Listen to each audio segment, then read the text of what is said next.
This week on Making IT Easy, we're going to change your screen size on both your phone and your PC. We're going to have a look at the most eco-friendly smartphones in the news. Do you hear an echo? We'll talk about that in a bit. And Elf yourself. That sounds good, Tony. If you were joining us last week, you'd know that James and Baz and I had quite some conversation about the type of echo that you were referring to, whether it was an echo or an echo or eco. So now I have to do both. Yes. That's basically the long and short of it. All right. So welcome to Making IT Easy on this Christmas Eve, fabulous Saturday. It's warm out there, but it's air-conditioned in here. Yes. Hello, everybody. Hope you're having a wonderful day and not out there shopping like I was just a little while ago. Look, don't leave it. It was too late now, isn't it? You really have to do it. You have to do it. Yeah, that's right. No, you should have been sitting at home enjoying your breakfast and listening to James Ray in your neighbourhood, because it was a great show this morning. Yes. Christmas spirit, lots of stuff happening. It was a good show. I thought that, because I'm actually going to be here tomorrow from 10:30 until 4:30 doing the kind of orphan Christmas from here. Wow. So I thought I had accumulated all of the weird Christmas songs so we could do something a bit different, but James Ray had a couple of that I hadn't even heard of, so I enjoyed that this morning. Excellent. Yes, there may have been one hiccup in his programming as well, which was me disturbing him. So sorry about that. It was on me. Doing that. So how did last week go without me? I heard that you kind of went off the reservation a little bit. Yes. I have put it up onto YouTube now, and I've put a bit of a disclaimer there saying that while Tony was away, we may have gone way off topic. We stayed with technology, but it was a bit of a weird technology. We had a bit of a chat about things like cultivated meat, which is actual real meat that's produced by in a lab, creating cells from animals, and we talked about the cyber hacks and how many of them there were, and I had a list, and Baz and James were quite surprised at some of the names on that list of cyber attacks that had happened in the last 12 months. But yeah, we did a lot of talking. Okay, yes. Good. And we had a bit of a theme on the devil and fire. So, like, while you're away, well, you can catch up, everybody, if you missed that. It sounds like it was a gripping episode. It was an interesting one. You can catch that on our website, maguit.com.au, or follow the links through Making IT Easy on YouTube. I think it is. Yes. Yeah. Actually, go into YouTube and type Maguit IT as one word, and you'll find our previous shows. Yeah, cool. Yeah, that's right. And you can fill in some time over your holidays. 107.3 HFM. Thanks for joining us today. Are we going to go with an Elvis song to start with, Kay? You know me. I can't help myself but to go with an Elvis song to start with.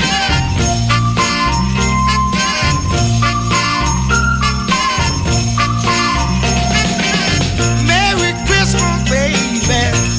Should it treat me nice?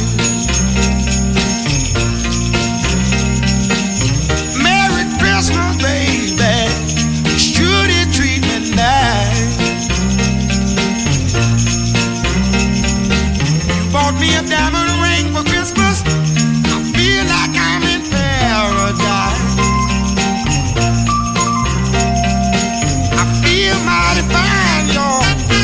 I got music on my radio. Feel mighty fine, girl. Music on my radio. I feel like I wanna kiss you standing beneath that mistletoe. Santa came down the chimney 3:30, y'all. Left all them a good old present for my baby and for me. Merry Christmas, baby.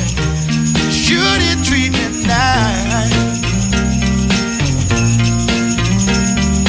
You bought all those good old presents. I love you, baby, rest of my life. Merry Christmas, girl. Merry, Merry, Merry Christmas, baby. Should it treat me nice?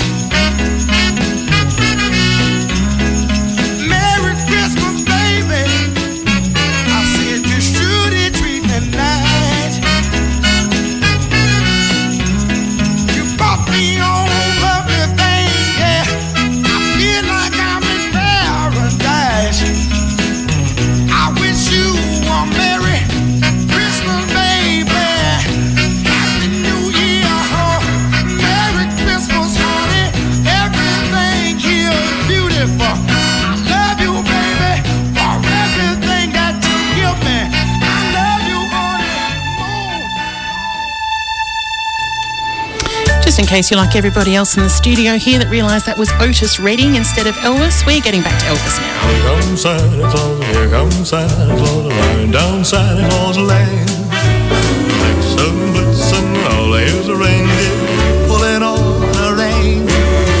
Bells are ringing, children singing, all is merry and bright. Hang your stockings and say your prayers, 'cause Santa Claus comes tonight. Santa Claus, come Santa Claus, riding down Santa Claus Lane. He's got a bag that's filled with toys for boys and girls again. Hear those sleigh bells jingle jangle, what a beautiful sight. Jump in bed and cover up your head, 'cause Santa Claus comes tonight. Come Santa Claus, come Santa Claus, riding down Santa Claus Lane. He doesn't care if you're rich or poor, he loves you just the same.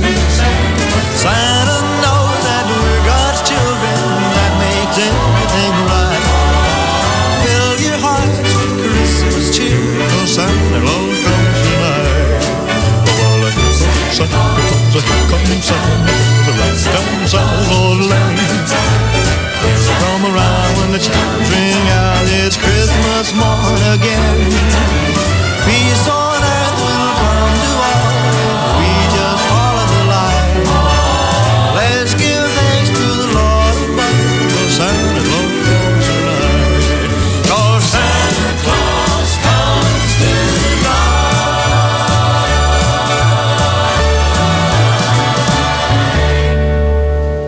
There we go. That one really was Here Comes Santa Claus by Elvis and the Royal Philharmonic Orchestra. And before that we had, as you may have guessed already, Otis Redding with Merry Christmas Baby. Awesome. A nice start to the show. I know. Tips and tricks. Are you feeling festive? I am feeling festive. I've been listening to Christmas songs for like a week, trying to get things ready for today and tomorrow, so I'm very festive. Right. Yes. I'm over festive. I'm over festivated. Yes. Make up a word. Tips and tricks and a recap and something new. There's presumably nothing to recap from last week, I'm guessing. Hey, don't be quite like that. No, what tip? Did you give anyone some tips? We did. So we focused a lot on dining out because it's a theme that I like a lot. And we did a lot of focus on how to actually get good deals through the internet using technology. So how to book seats, restaurant. Let me try again. Thank you. Yeah, to do restaurant bookings online, to get deals online using Groupons and Scoopons, how to use Google Maps to find the restaurant that you actually want to go out to. Did you know that they actually, if you go into Google Maps, it'll tell you you can search on cuisine and rating? I knew you could search on cuisine, and rating makes sense because you can put reviews in once you've gone. I've done reviews on a few places that I've been to using Google Maps.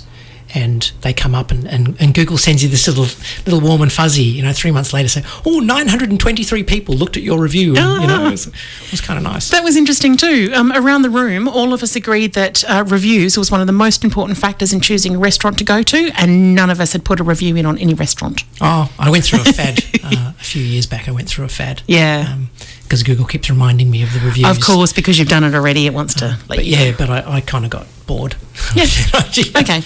Anyway, that was our recap. The general consensus, I think, though, is that most people like to complain as much as they like to praise. So reviews are worth it because you find out the best and the worst by reading reviews on places and things and objects. And I actually find the only time I've done reviews is when I've actually been handed a card at the end of the evening and said, can you please review the service? And then because I've been asked, I tend to do it. Right. McDonald's in Jolimont has come up to me twice because I go there with a client, and they've actually handed me a QR code and said, can you review the service now?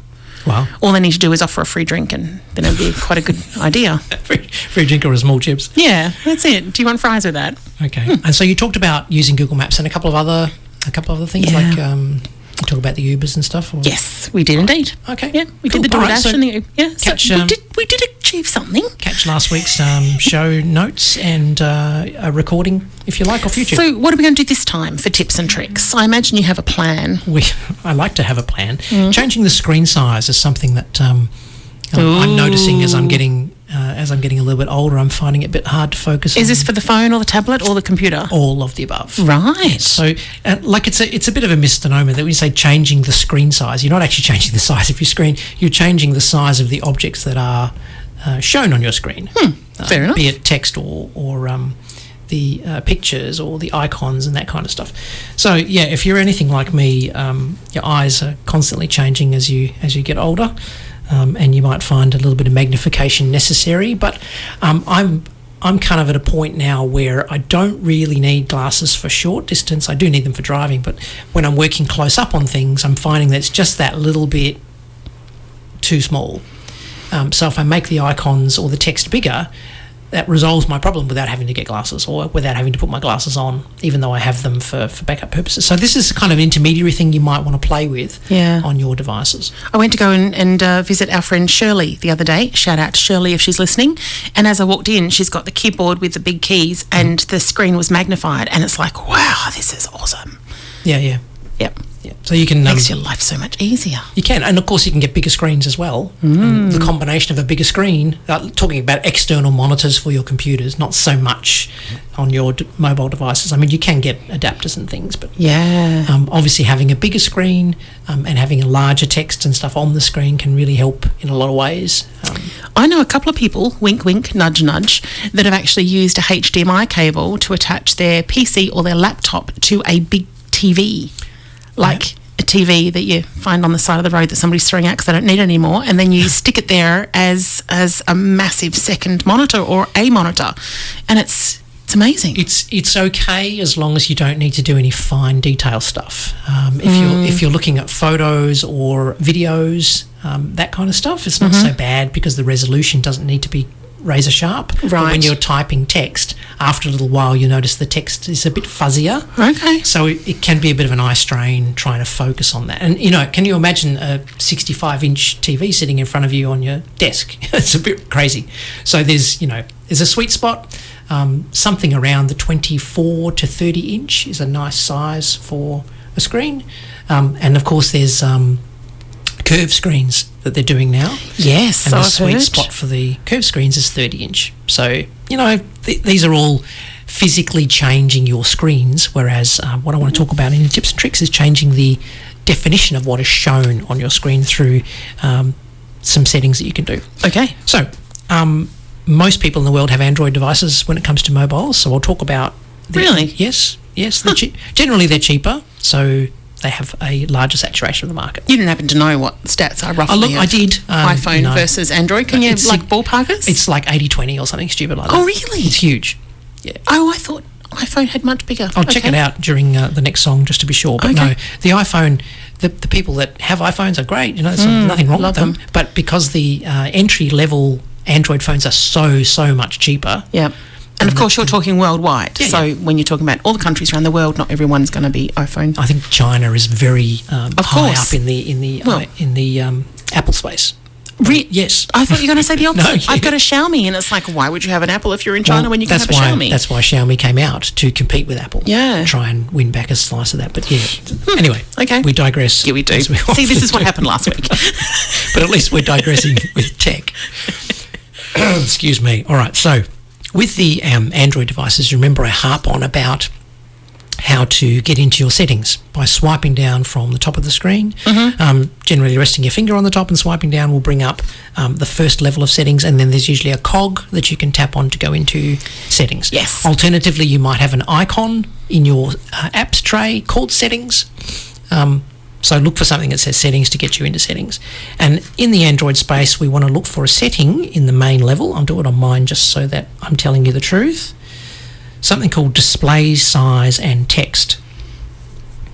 Okay, so mine is actually display size and text is the standard Android technical terminology, but anything that starts with display is probably a good place to start. So maybe you can do that on yours, KK, so we can look and see if there's any differences. So when I go into display, my first level, I've got things like brightness level, adaptive brightness, lock screen, screen timeout, and I think we talked about these previously. But further down underneath appearance, a heading called appearance, I've got display size and text. So when I have display size. Okay. Yep. So when I tap on that, I get a nice WYSIWYG picture of my icons and a little slider bar that allows me to adjust. So do I. They're very different, but the same kind of thing. So I can actually do that. I'm sliding my finger left and right along this graduated bar, and minus to the left, plus to the right, and actually seeing what in real time what my icons are going to look like when they've been resized. Oh, look at that! I accidentally left mine on large.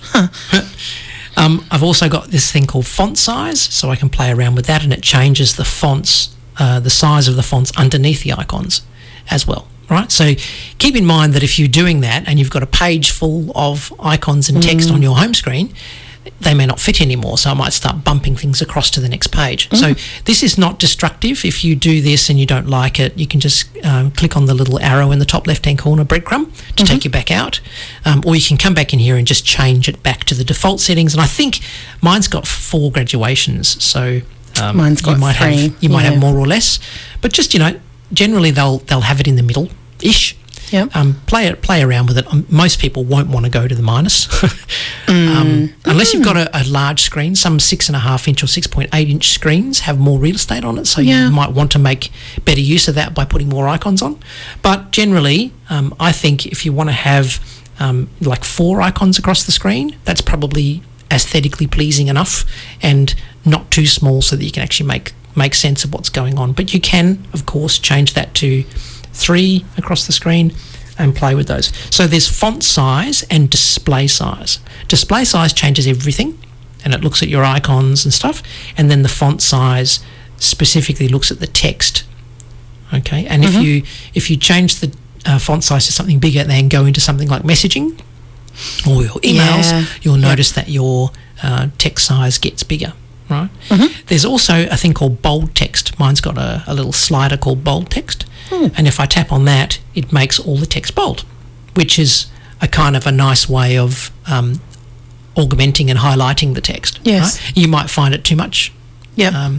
This is all about personal preference, isn't it? And what you get used to. Yeah. But unless you go in here and play with those settings, you don't even know they exist, and you'll be finding that you're pulling your glasses out to look at the phone to find out who's ringing. Yep.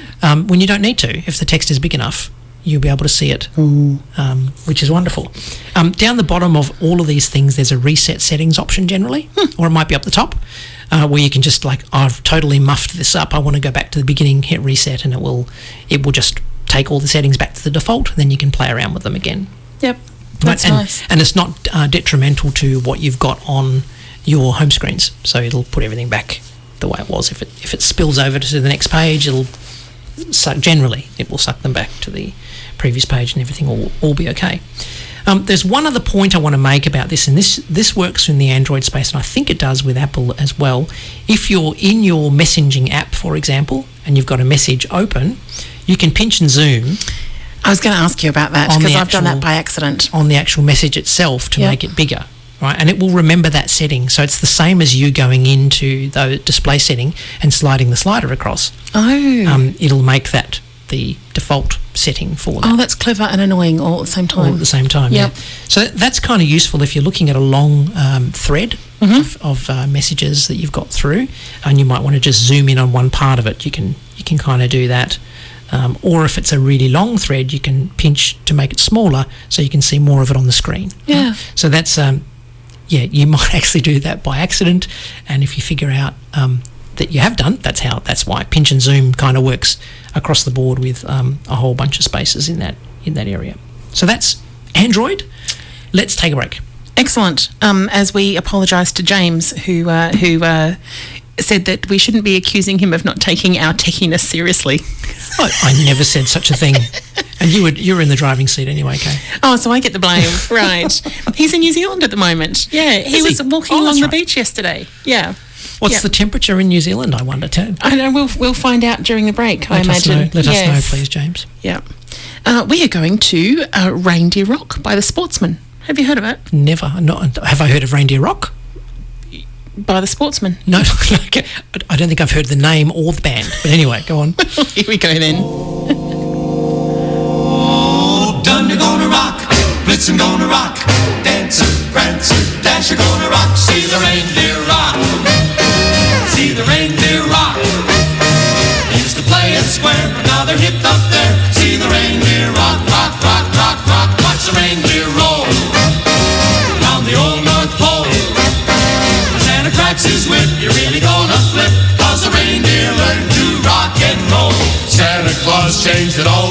house. He knows what the bop beat means now. I even heard from an Arctic bird that the old boy wears blue jeans now. So the reindeer rock. Yes, the reindeer rock. They're gonna dance their way across the Milky Way. See the reindeer rock, rock, rock, rock, rock.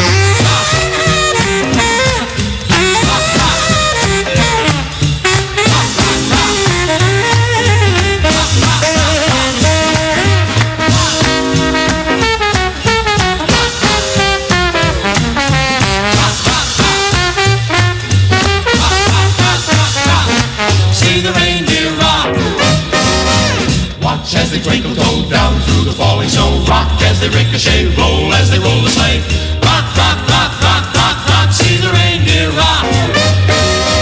Keep rocking to and fro under the mistletoe, soon they'll be drawing near, make with the atmosphere. Rock, rock, rock, rock, rock, rock. Old Saint Nick's gonna get his kicks when he comes to fill your stocking.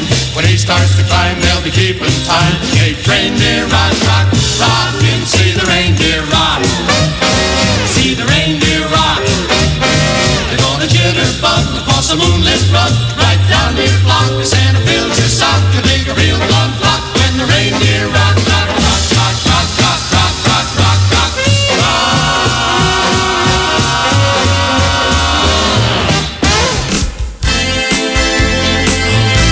We're making it easy. 107.3. In Langford, Bedfordale and Whitby, we're the voice of your community. 107.3 HFM. Solargain offers a variety of low-interest, minimal repayment finance options, making it easier than ever before to go solar. Our high-quality solar energy systems and no-deposit installations guarantee that with these finance plans, you'll be enjoying solar savings right away. Contact Solargain on 9203-1290 or visit solargain.com.au to find the solar package that's right for you. Station sponsor. Need a plumber? AHM Plumbing and Gas are a locally owned and operated company that will take care of all your plumbing needs, from tap servicing to hot water unit replacement or clearing blocked drains. AHM Plumbing and Gas have 30 plus years experience and will get the job done on time at the right price. Follow us on Facebook for monthly discounts and specials. Your local experts. AHM Plumbing and Gas. 0413 191 034. PL 6754. Station sponsor. You're tuned to 107.3 HFM, the voice of your community. You are indeed. You're here on Making IT Easy with Tony and Kay. And tips and tricks on how to increase or decrease your screen size. We've done the Android. Tony, I think we're going to move on to the iProducts. Yes, in the Apple space. I did say that you could pinch and zoom on most apps, messaging apps and stuff like that, to kind of on the fly zoom in and out of your text. I just tried it on my iPad and it doesn't work. So Android supports that. Maybe the iPad Pro does. The jury is still out on that one. But you can change the global settings for your screen text and stuff in the Apple space, which I will go through now. Speaking of the things that we were talking about before the break, is it's a balmy 29 degrees here at the moment in Perth, and apparently it is 32 in New Zealand. And our friend James is a lobster boy. He got burned on the beach and everything hurts. 32? 32. Yeah, I thought it was cold over there, but apparently not. At least not where he is, just outside of Auckland. Yeah, but more importantly, 29 here. Okay. It was warm yesterday. And the time is 12:25.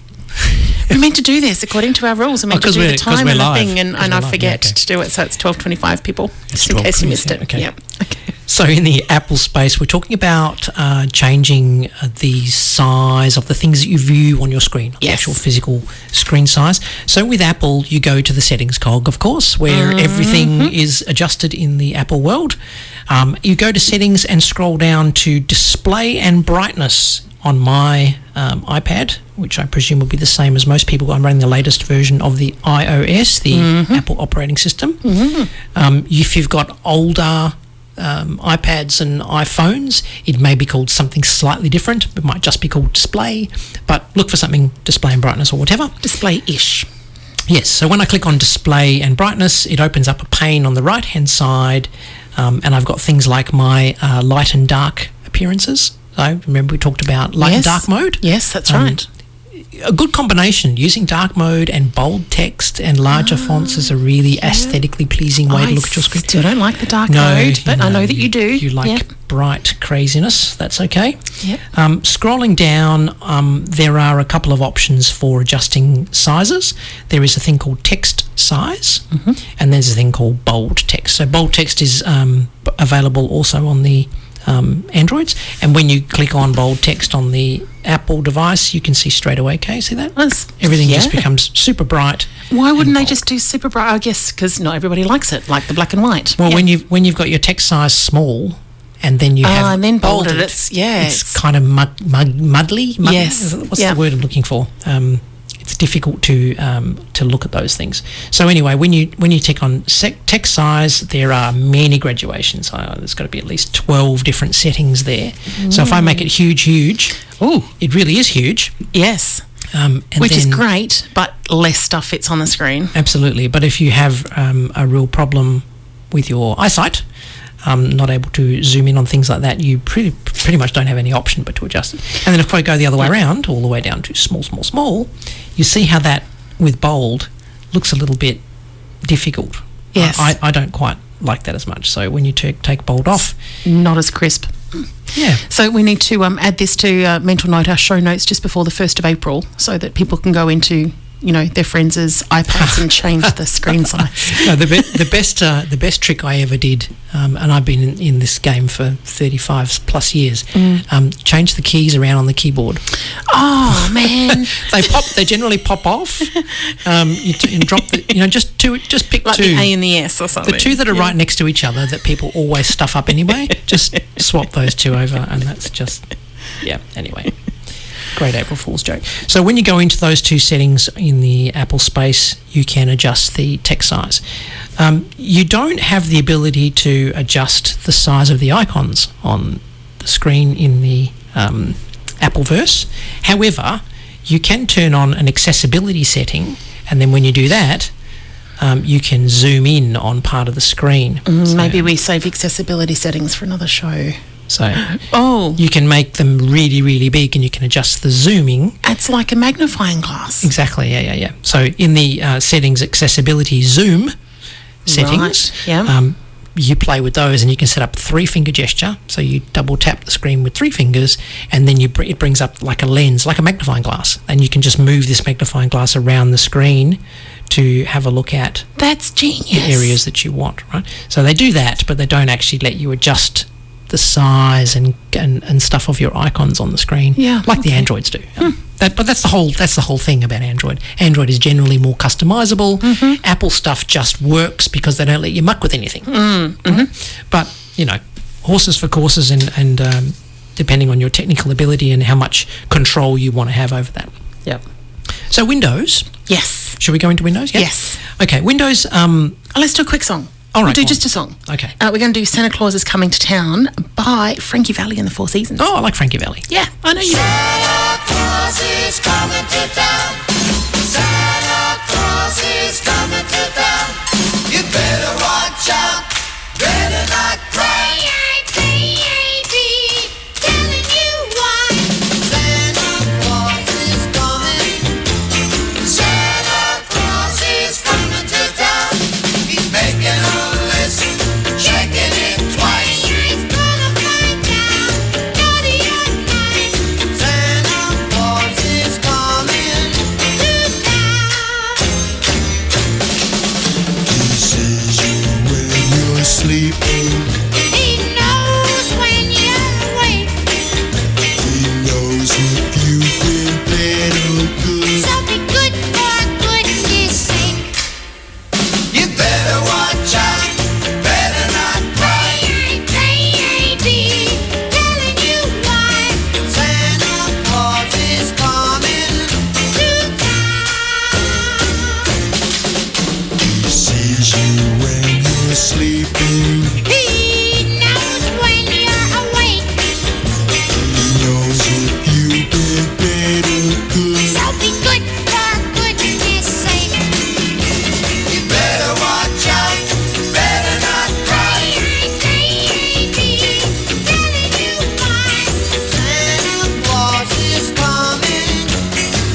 So tomorrow between 10:30 and 4:30, I'm actually going to have the phones on, so you can ring in and tell me if you hate songs like that, or if you like songs like that, or if I should play more songs like that. It's going to... How many hours are you doing? I think 6. 6 hours. But apparently don't tell the health and safety people, because apparently I'm not meant to be here for 6 hours in a row. You can just put it on Automate for a little while. I'm going to have so much fun. I'm looking forward to it. Go for a stroll. Great way to spend... Yeah. You have to have a 15-minute break or something like that. Well, yeah, I can do that. Yeah, it's easy. It's going to be... cool, just being in here in the station and talking to some people. So, yeah, call in tomorrow and have a chat with me. I get to do all the family stuff on your behalf, do I? Please. Yes, okay. Yes. Windows. Changing your screen size from a peace sign to a thumbs up. Changing your screen size in Windows. So, look, depending on the flavour of Windows you have, there's some subtle differences. By flavour, I mean, hopefully, Windows 10 and Windows 11 are the only two real candidates out there these days. Mm-hmm. If you still have Windows 7, you really need to be doing something about migrating away from that. Just as an aside, Windows 10 support finishes in January. Windows 10? Windows 10 support finishes. I thought it was Windows 7 that finished. No, Windows 10. And they're dropping off Microsoft Edge. There's a new version of Edge as well that they're the other one's going away. Okay. Microsoft Internet Explorer is long gone, and so there's a whole bunch of stuff. At the beginning of every year, they do something. I suddenly feel old. Anyway. Well, thanks for that.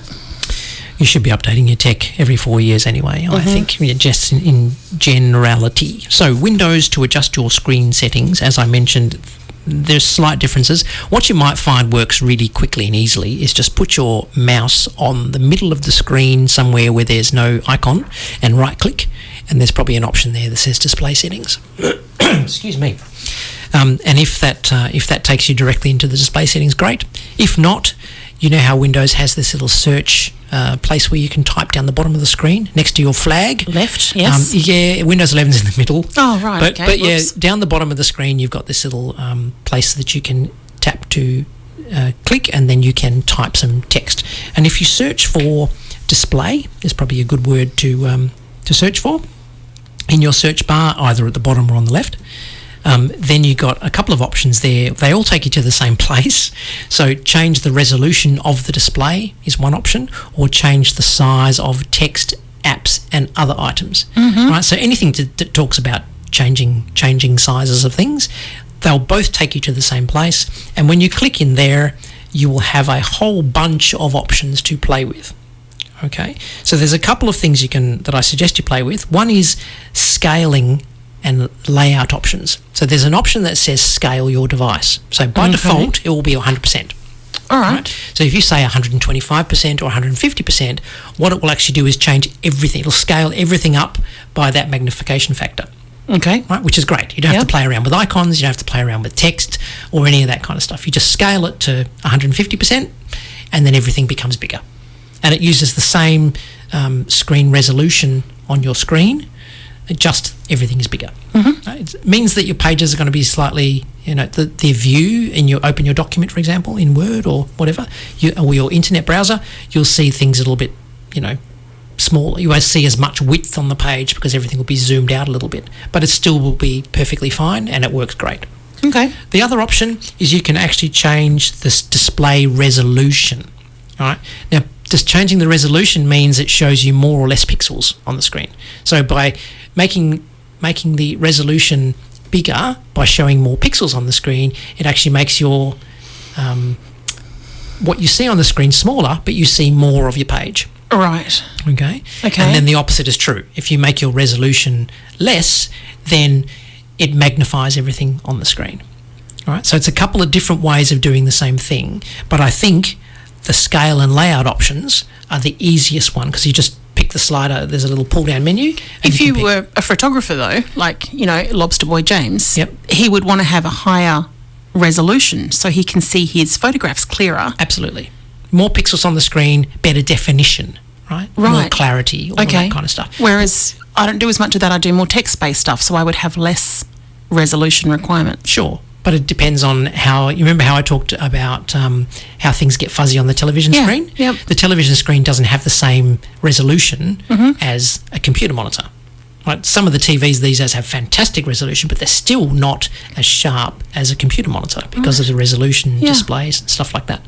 So play with scale, and if scale doesn't give you what you want, you can just scroll down the change the resolution options, and they'll say numbers like 1080 by 768 and stuff like that, which won't mean much to you, but there'll be a slider bar. Have a look at where it is, and then up makes it smaller, so shows more on the screen. Down will make it bigger, shows less on the screen. All right, so play around with those, and it gives you a 15-second or 10-second window to see if you like those changes. Go yes, and if you don't like those changes, don't do anything, and it switches back to the previous setting. So you don't muck up your screen. The problem was in the older days, some monitors couldn't handle those resolutions. So when you tried to set those resolutions up, the monitor would just go black, and then you're like, how do I fix it? And you have to call the computer tech out to reboot into safe mode and change all of these settings. So now it gives you this 10-second window. If it's all good, click OK to stay there. If your screen goes black, just wait 10 seconds and it'll come back to the previous setting. Anyway, hopefully that didn't scare you too much. Have a look at the scale options under Windows to play around with those things. That's kind of what I'm doing at the moment while you're talking, is I'm going back to undo the increased font size that I did earlier, because while it was cool, now I'm trying to go into socials, because we're going to be talking about that later on and it won't fit on my screen. So. Yeah. But it was easy to do because I went in and changed it back. So, yeah, I just need to figure out how to live with it now that I've found something that's an improvement. So settings are the places that you go in all of these things. Windows has that little shortcut. That's it for tips and tricks. Is there anything in particular you want people to go away and practice before next week? Or just practicing those things is good? Practice these things and then you can tell me all the problems you had with it. It's all good. We're going to have a little Cliff Richard. Your sister's a fan, isn't she? Is it Cliff My sister Richard? Lily, yeah, she loves Cliff. Okay, Save Your Stay by Cliff Richard.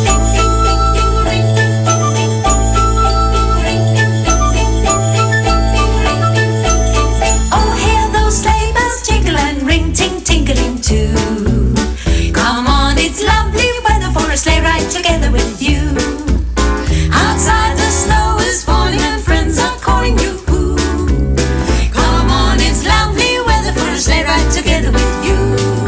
With you, let's take the road before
Southern River, Brookdale and Cardup.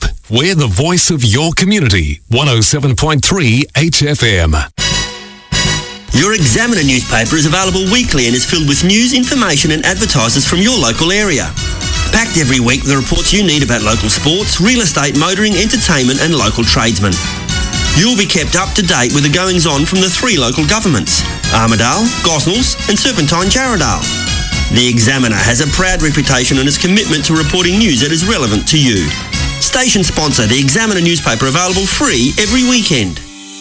107.3 HFM, the voice of your community, is proudly supported by Woods, Mowers and Saws, Armidale. Serpentine Mower and Saws.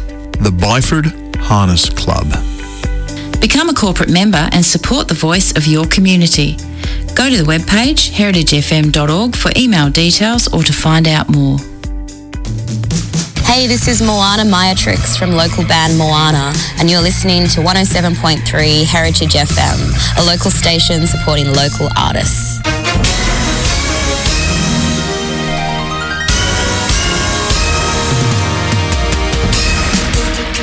And what do we have in the news today? The race against e-waste. Yes. Oh, you made that sound very exciting. If you care about your environment, you may be interested in finding an eco-friendly smartphone there option. it is. Smartphones are an essential part of our lives and they can be a real drain on the environment, however.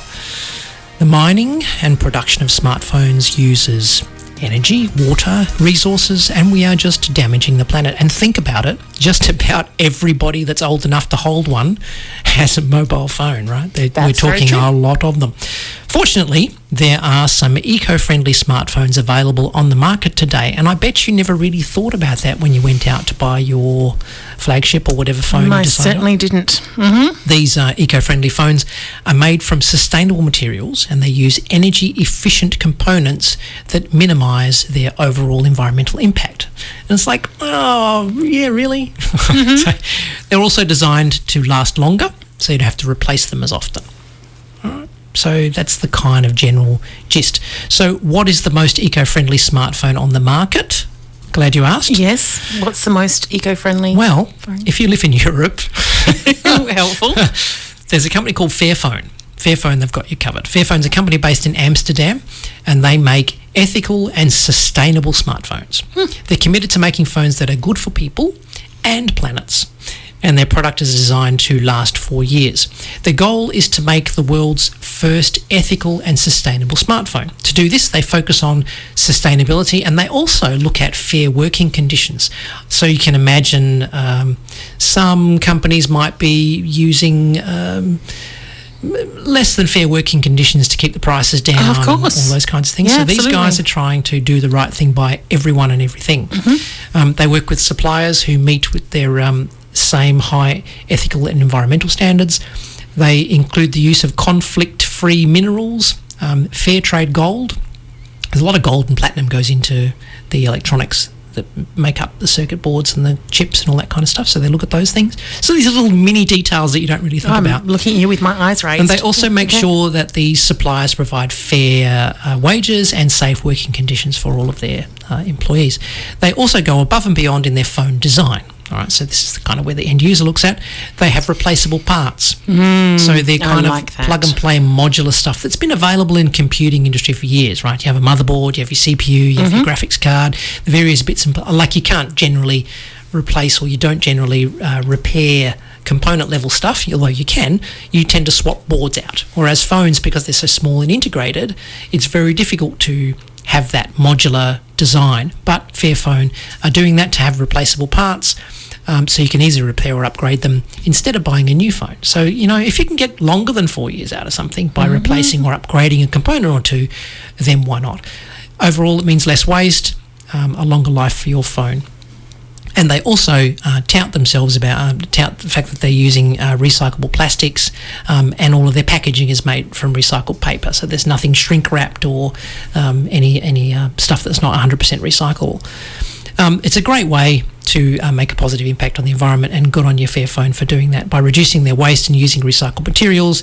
It's giving the consumer a choice to make to make a sustainable choice when coming down that path of choosing your phone.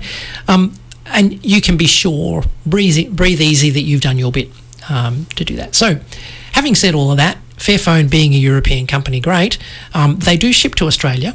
And if you do a review, like I always encourage people to do some searching on the internet for the brand or model of things you're particularly interested in and the word review, and people will have comments. And, people over in the eastern states and people in the Northern Territory, believe it or not, tend to have that stuff coming in offshore. And a lot of people will have some information about what works and what doesn't work and what's good and bad about these things.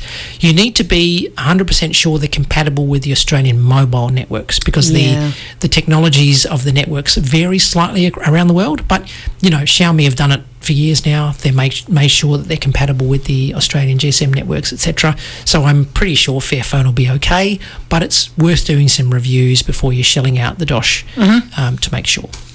So, for sure.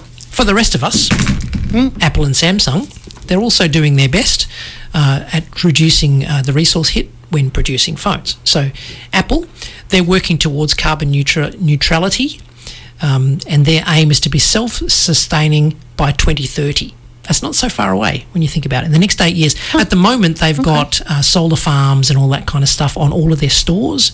So if you look at any Apple stores, again, it's not so much in Australia, but in America and European countries, all of their stores are self-generating their power to run all of their stuff from their kiosks.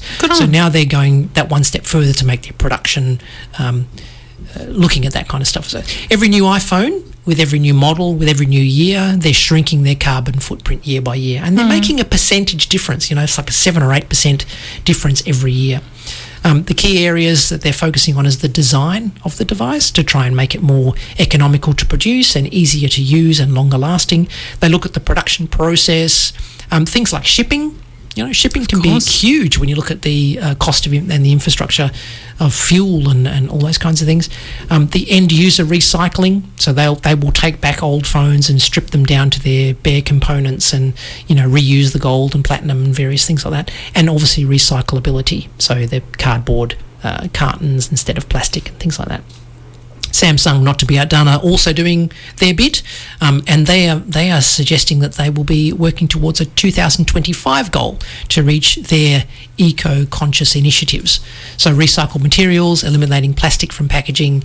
They're looking at standby charging bricks. So your phone chargers, they're looking to have zero standby power consumption on those. So when you leave them plugged into your power without the phone connected, they trickle. They have a little bit of usage of power, so they're going to be setting up some things in there to turn that off. And when you look at however many phone chargers there are in the world sitting on charge overnight, these little bits will make a huge difference.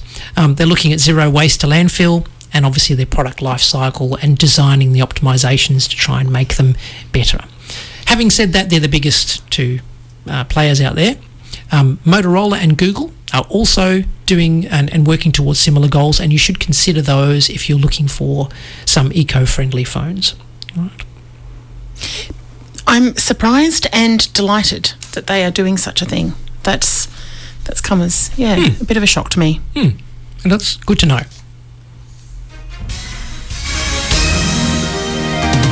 Is this a middle break, or is this the end of the news? No, for today? I have. Do you hear an echo? Echo. Yep. Okay. So eco-friendly. Now, look. Do you find yourself struggling with the sound of your own voice echoing back to you when you make a call on your mobile device? Generally, this happens when you're connected to a third device, like in your car or some Bluetooth device or something like that. Generally can lead to some kind of echoing. If you're using video conferencing like Zoom or stuff like that, you might get... Sometimes talking internationally or... Yeah, there's a whole bunch of reasons for that. And I've got a couple of things to talk about just quickly. So voice echo is what this is called. It's a common issue, and it can arise during mobile phone calls in most cases. Fortunately, there are a few easy ways that you can target this to try and improve the phone's overall sound quality. So firstly, check your phone's volume setting.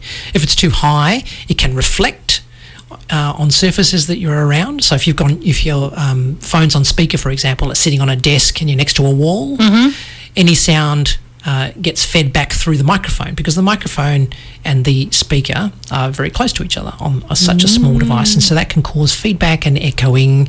So make sure your volume is set at a reasonable level. So just by turning the volume down might be enough to reduce that echo effect in those circumstances. Also, you want to check the microphone of your phone. Now, like, how do I check the microphone of my phone?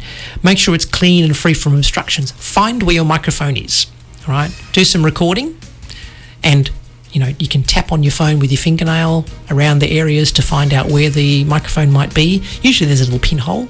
You can have a look online and see, a breakdown of where your microphone and stuff is. But things that you need to watch out for is you might have some debris, some fluff, stuff like that blocking the microphone. Oh, I'd never considered that either. Which can distract, or deflect, reflect, and cause some kind of echoing problem through there. You might have a case that you bought, second-hand case, or a case from international suppliers online or whatever, and it might not be the exact right case for your phone, so it might not have the hole cut out in the right spot, or you might be partially obstructing your microphone, or there might be a little plastic chamber in that, so there could be a whole bunch. So pop it out of the case, make sure it's clean, see if the echoing's still there. You can play around with those kinds of things. So, thirdly, you can check the sound settings on your phone. Some phones have a thing called echo cancellation, so I would suggest you go into settings, search for echo, and have a look at sound settings and see if there's a particular option available for your phone. It's not available on all phones, but there is an option there that does that. And lastly, you can check whether your phone is compatible with the hands-free headset, and if you can use a hands-free headset, so much the better. Most phones you can Bluetooth a headset to, or you can plug in headphones if you've got a jack. If you don't have a jack, you need to get adapters to plug them in. But obviously, if you've got headphones in your ears and a microphone under your chin, you've got a space between them. And if you've got your volumes set right, you're not going to get that kind of feedback through your devices. And this is especially useful if you're using Zoom or video conferencing calls, that kind of stuff, because that's generally when it can happen. If you still have issues, you can contact your mobile phone service provider or have a look online. And if you're a Vodafone, Optus or Telstra user, and put in the model number of your phone, there might be some tips and tricks around that particular phone and how to get around that issue on your carrier, because there are carrier settings and all sorts of things that you can play around with. You might have seen your phone pop up saying you're in a Wi-Fi call. Sometimes if you're connected to the Wi-Fi in your house and your phone signal strength to your tower is not strong, it will use the internal network Wi-Fi to route your call. And because that call is going through the VoIP network or the phone network, that can cause delays, and those delays can come back as echoes. So there's whole bunch of things to look at in that space. But if you need more help, there are some excellent resources on the internet, and I will put a couple of links in the show notes for you to have a look at that.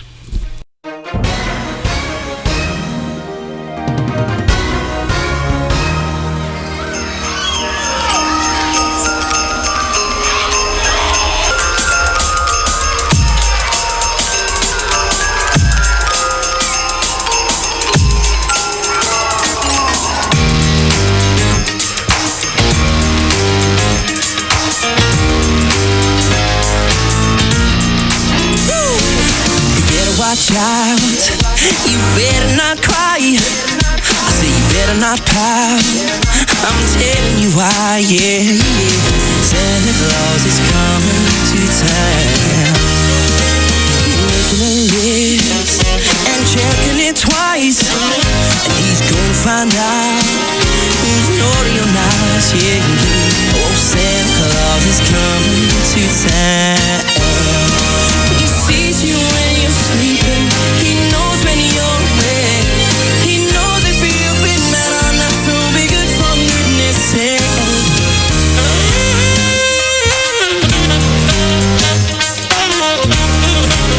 Come on now.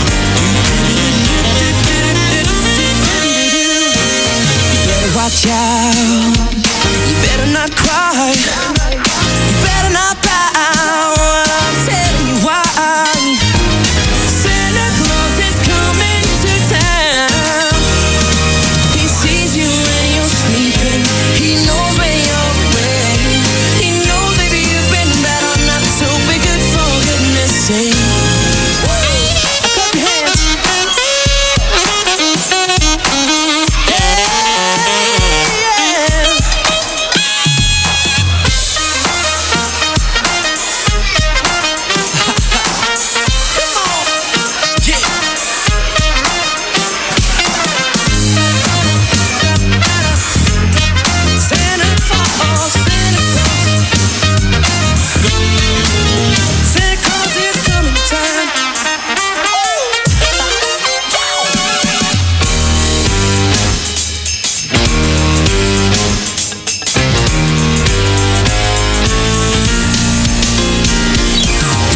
watch out. You better not cry. I say you better not pout. I'm telling you why. Santa Claus is coming to town. He sees you when you're sleeping. He knows when you're awake. He knows if you've been mad or not. So be good for goodness sake. You better watch out. You better not cry. You better not pout. I'm telling you why. Santa Claus is coming. I said Santa Claus is coming. Santa Claus is coming to town. We're making it easy. 107.3 HFM 107.3, the voice of your community. And we have a new section in our day, in our Making IT Easy show, called In Your Socials, or In Our Socials, which started with last week when we were going a bit crazy with our stuff, and we actually read out a tweet, and it seemed to be such a good idea that we've actually incorporated this into part of our show. So I'm going to let you know that if you happen to be in the Southwestern Highway Hobbs Road area of the Armidale, Kelmscott, Serpentine area, they have lost a drone. So somebody called Tia was out there practicing with their drone ready for Christmas, and it has gone AWOL. So they can't track it by GPS, and they're looking if anyone can find it. So our number here, 93983100. If you found the drone, let me know so I can put it on the socials and let Tia know that we found it. Another thing I found on socials on Facebook, which is a quote that I wanted to share with everyone, which I think is relevant to our eco-friendly comments earlier. This is by David Suzuki, and it was, "We have become the impatient species, too busy to let nature replenish itself, too puffed up with our own sense of importance to acknowledge our utter dependence on its generosity." Wow. Yes, I know. And the Shire of Serpentine, I am on their LinkedIn page, and they did a staff recognition, which I thought was really cool. They've got a youth development officer called Samantha Wenban. I see I need one of those thingy screens to actually see my screen because I printed it out. And she's become a finalist in the recent Youth Work WA Awards for the Emerging Youth Worker category. So she's been at the Shire since 2019. She's worked extensively with young people in the community-based settings such as the Youth Drop-In Centre, skate parks and local high schools, and she's won this fabulous award. So she empowers young women, the LGBTQ communities, reducing mental health stigma and the value of informal youth education. What a way to be a young person and make a difference. That's incredible. So the Shire of Serpentine, Jarrahdale was thanking her, and she's in the socials holding her award, which I think is really cool. Yeah. What a lovely little segment. Yeah. There is also a little lost Labradoodle in the Camillo area, Armidale area. So if anyone happens, I actually reached out to her to find out if it was still missing. Brown. She hasn't responded to me yet, so she may actually still be out there looking, or they may have found it. But if you happen to come across it, apparently it dug under the fence and the kids are devastated. So again, our number here at the station is 93983100. Let us know. I also want to quickly talk about Fiona. I'm going to be getting in touch with Fiona soon to do a little off-air recording that I'll play for you next week. They are organising a play. An inspiration for the play is the oak tree. Now, I'm told it was 150 years old. Yeah, it is. An oak tree, more than 150 years old, it's written right in front of me, is the inspiration for a new play. And this is by a local writer called Fiona Blakely, who I'm going to be chatting with. Follows the trials of Kate and Lenny, a couple who buy a farm in Byford but are hindered by the ghost of a woman who lived there 90 years before and is determined to protect the tree. So this is going to be at the Byford Secondary College is where they're performing it. They've got a performing arts centre there. It's running from January 13th to the 21st. Tickets are only $23 or $18 for concession, and you can book them online at trybooking.com/ CELAM. I don't know exactly what that stands for. CELAM. Anyway, keep an eye on that. Listen to the radio here, and we're going to be talking more with Fiona about the Oak Tree, which is a play coming up. Sounds like it's going to be great. It's going to be a local production. Where will you be talking with her? What, on NEM7 or? Well, Simon is actually going to do a little interview with her on Drive, and I'm actually going to meet with her and do a little recording so that we can play it on a couple of our shows, rather than actually getting her in here necessarily. So, yeah. What are you doing? 4 till 6 Wednesdays, and what days does Simon drive? Simon is Monday, Wednesday. Monday and Wednesday, yes. Yeah. Either 4 or 5 until 7, depending on the day. Right, yes. good stuff. But we're organising some interviews for him. So if anyone wants to be interviewed by Simon on Drive, then hit me up on that number. That number actually diverts to me when nobody's at the radio station. And also, we're actually looking for some more volunteers. We've got an amazing volunteer called Daryl, came in to join us just recently, and he's going to be taking on some great stuff with us, and he's very excited. I've got a couple of new people. We've got Kate, who's going to come in, and she's going to organise another show. But we still have some capacity for some more volunteers. So if over the Christmas break you've got a New Year's Eve resolution to get involved in something community and make a difference, then make us your first call, because we've got a lot of amazing jobs. I'll call them jobs, but things to do around the station, be it on air or off air and behind the scenes, that you could help us with. And it's a nice little team that we're building up. And we're going to be doing some more events this year. So we've got Australia Day coming up. We're going to be down at the Armadale Australia Day in Minnewara Park. So you can come and hassle us there, or come and catch up and say hello. And we do some of the other events throughout the year. So I could use some help. We should deep dive.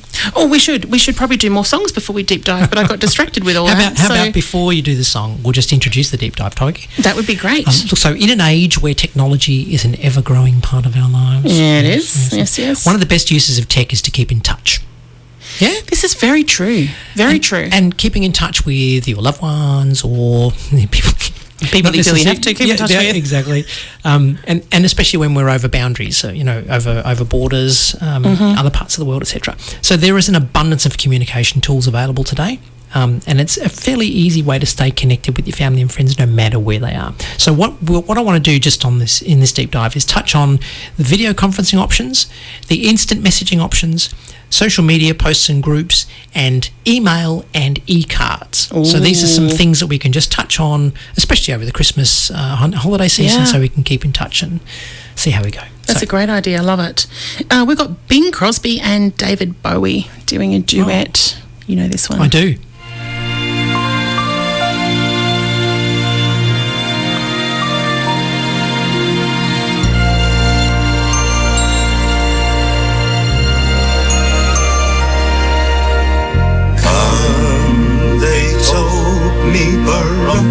Bum, a newborn king to see, bum. Our finest gifts we bring, bum,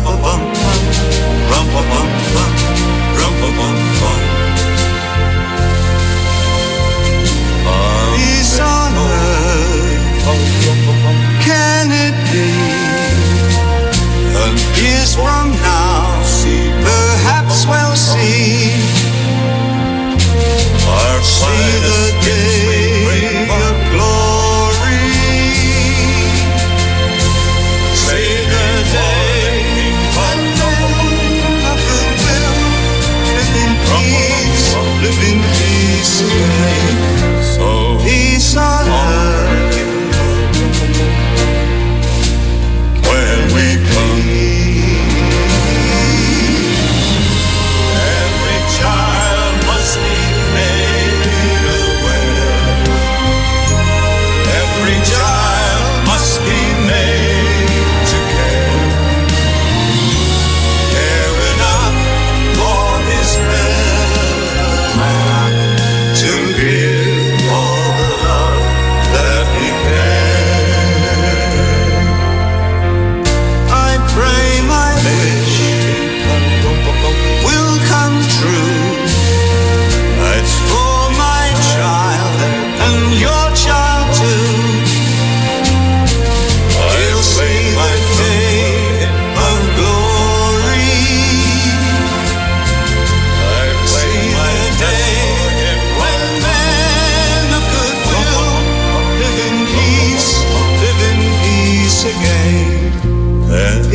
What a remarkable duet.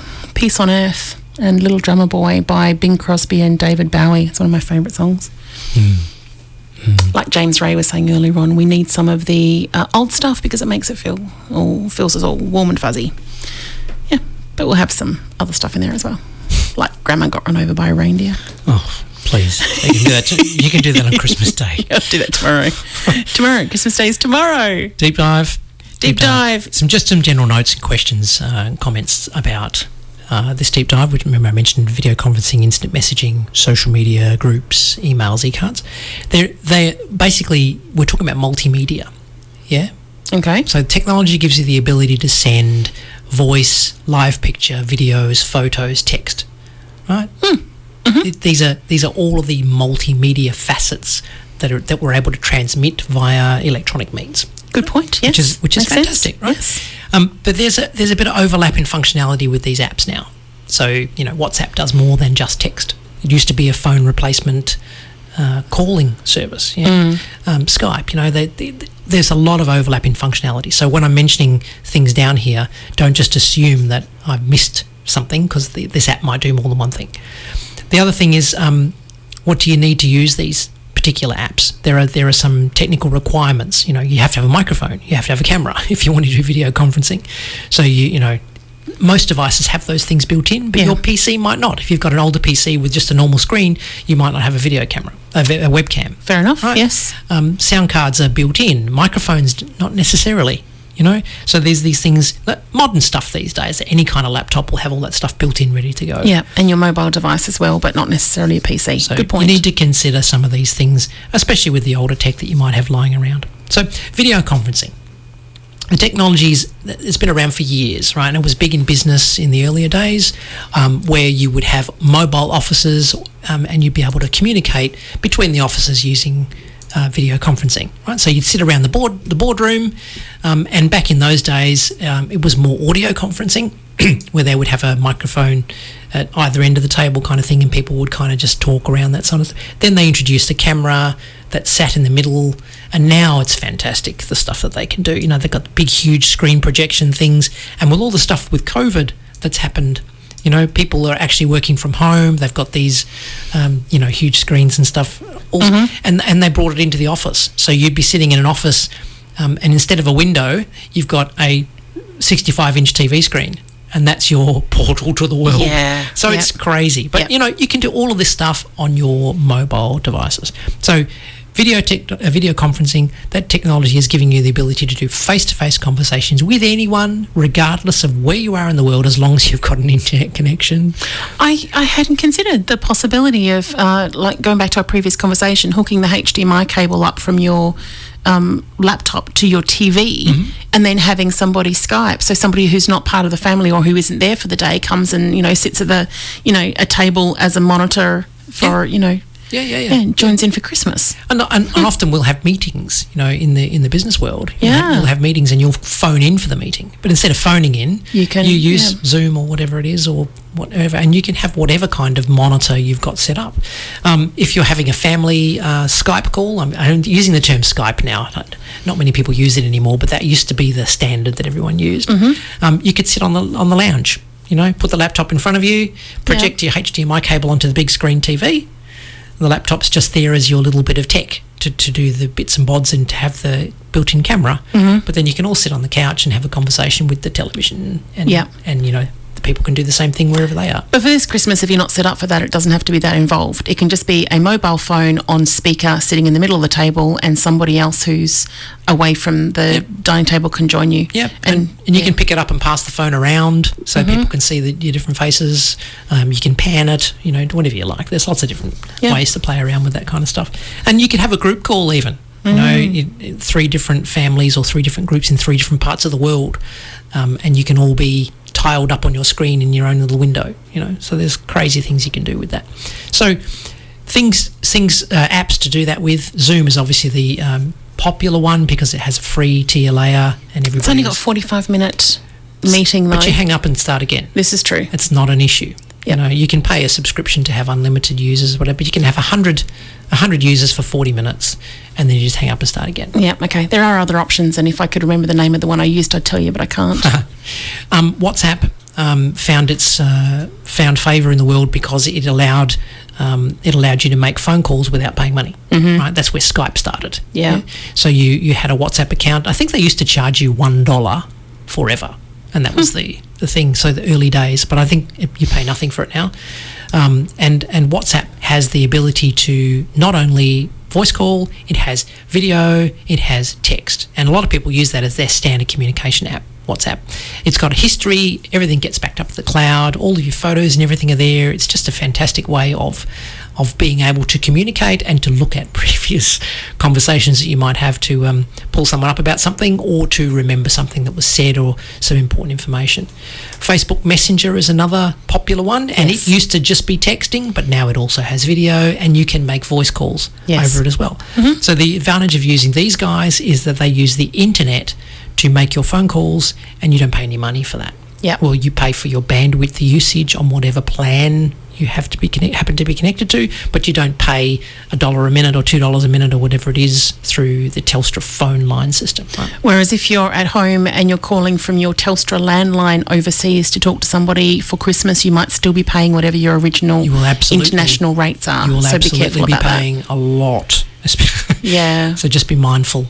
I'm on one of these mobile phone plans, so I get 100 minutes free calls to anywhere international or most international countries. Yep. So I can use those. But yeah, don't get yourself hit up with a massive bill. There's a couple of gotchas with that. If you're overseas, you can call back home, but if you're overseas and you're calling from one country to another country, that's not covered. Right. Calling back home, back to base is usually included in those minutes. And you might have a special, like you can call the UK or you can call whatever from home.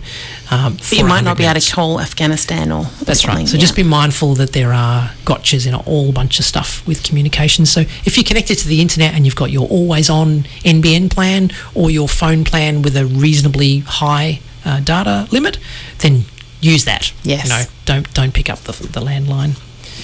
So WhatsApp, Zoom, Messenger, yes, okay. Skype's been around for a long time, still works, still quite effective in that same category. There's also Google Chat. It used to be called Google Hangout, but Google Chat is another option. And FaceTime if you're an Apple user. Yes, but FaceTime can use your phone number, so it will actually use your mobile phone to make the call. Yeah. So that, again, you have to worry about your international call stuff for that because you're dialing a phone number. Okay, yeah. Right? Yep. So just be mindful of that. Good point. So they allow you to have, obviously, fantastic conversations with family and friends as if they were right there in the room with you. So look at those video conferencing options. WhatsApp was really good too. The main reason why a lot of people use it, and that's similar with Skype, you had a phone number and you could actually dial that phone number over the internet. So you still used your mobile phone number to do it, but you weren't paying the telcos through the phone system, right? Which is where this WhatsApp found its favour. And also, it was cross-platform. So if you were an Apple user, you pretty much had to use FaceTime.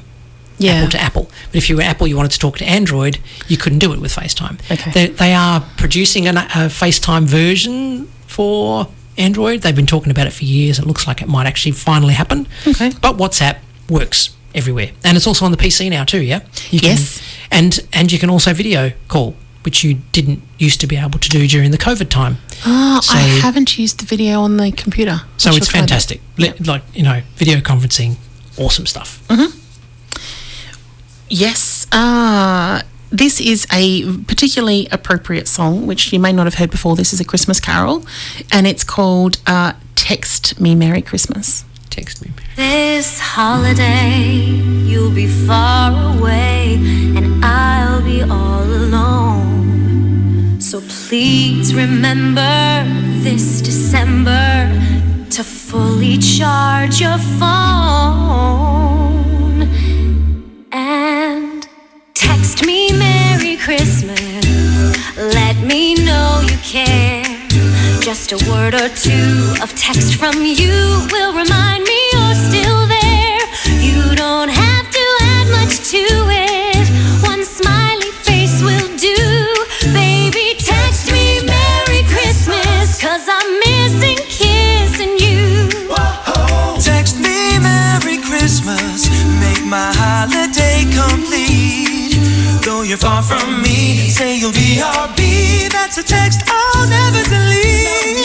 Choose just the right emoji, one that makes me LOL. And if you text me something naughty, I promise I won't tell.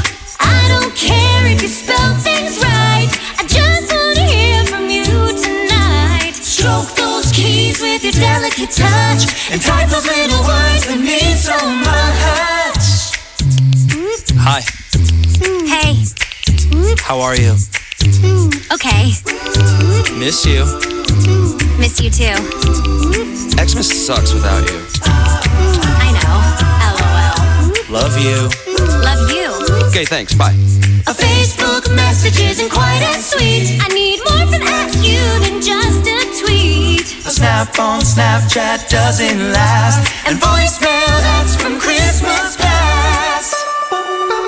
Text me Merry Christmas. Send a selfie too. If you do, I'll go meet the mistletoe and pretend my screen is you. Show me that you love me. Text, hold a kiss and hug me. I'll be right here waiting for my pants to start vibrating. Baby, text me Merry Christmas, and I will text you too. This Christmas, it's the least that we can do.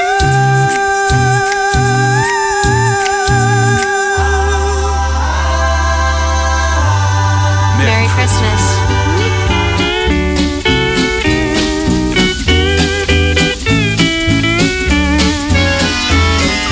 Melikilikimaka is a thing to say on a bright Hawaiian Christmas day. That's the island greeting that we send to you from the land where palm trees sway. Here we know that Christmas will be green and bright, the sun to shine by day and all the stars at night. Melikilikimaka is a wise way to say Merry Christmas to you. Melikilikimaka is a thing to say on a bright Hawaiian Christmas day. That's the island greeting that we send to you from the land where palm trees sway. Here we know that Christmas will be green and bright, the sun to shine by day and all the stars at night. Melikilikimaka is Hawaii's way to say Merry Christmas to you.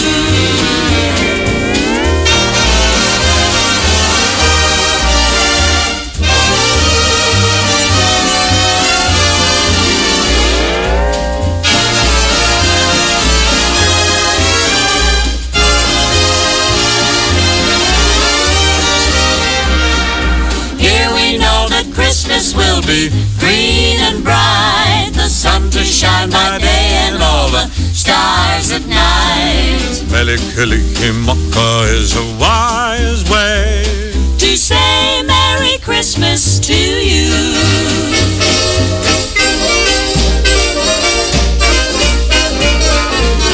Melikilikimaka is a thing to say on a bright Hawaiian Christmas day.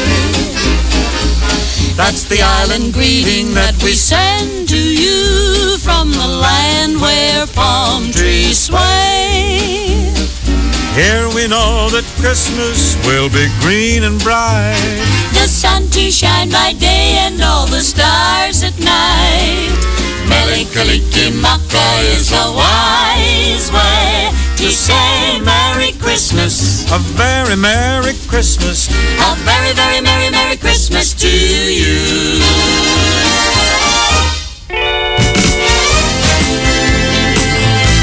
We're making it easy.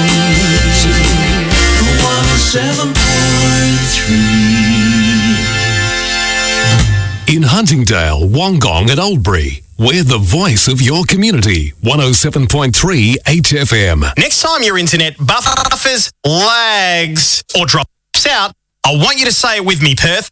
We deserve better internet. Get your internet flying through the air quick as a flash. Pentanet is Perth's own private internet network, delivering super fast fixed wireless internet in selected coverage areas.